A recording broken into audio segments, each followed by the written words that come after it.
काय झालं? Hello. Hello, हा, कुठं आहेस जरा घराकडे या की. जरा असं घरातनं आवरून बाहेर पडलं की कुठं आहेसा की घराकडे या की. काय झालं?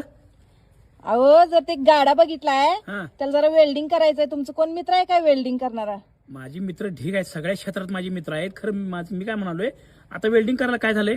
अहो ते गाडा एक बघितलाय, त्या मामानं वडापावचा गाडा बंद केलाय, त्याला चालना म्हणून बर. त्यानं 1.25 लाखाला करून घेतलेला. मला 80,000ला देतो म्हणलाय. जरा फक्त वेल्डिंग करून घ्या म्हणलाय. हा हा हा, ते जरा साईडनं वेल्डिंग करायचंय तेवढं. किसली आहे छोरी? कशाबद्दल घेतलायस गाडा? अहो ती पलीकडची कुत्री हो. हा हा, पलीकडची कुत्री. हा, अलीकडच्या कुत्र्याला काय म्हणली?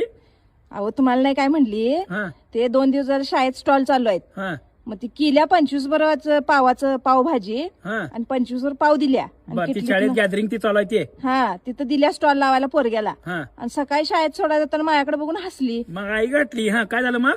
मग माझं डोकं फिरलं. फिरतेस ती. हा मग मी पण म्हटलं मी काय कमी आहे म्हटलं. हा, लगेच गाडा बघितला, चिरमुरवाल्याला फोन केला, 25 वर पोती आणून दारात टाकलाय त्यानं चिरमुऱ्याची. बर बर. कांदा टोमॅटो आता या लागले टेम्पोतनं. हा हा हा, आणि चिच्चचं पाणी केलं एका बॅरलात, बर बर. तिखट पाणी एका बॅरलात आणि गोड पाणी एका बॅरलात केले. हा हा हा हा मग आता तेवढं वेल्डिंग मारून द्या. हा आणि सकाळी पाटाचं 5ला समूला उठवलंय, बसवलंय त्याला भेळ करायला. हा 1-2 वेळा चुकली, हा. खरं चौथ्यांदा काय भेळ केला माहितीये का समून. काय काय काय मेळ बसवलायच माहितीये काय? पोरग डॉक्टर होणार म्हणते, त्याचा आयुष्याचा गोल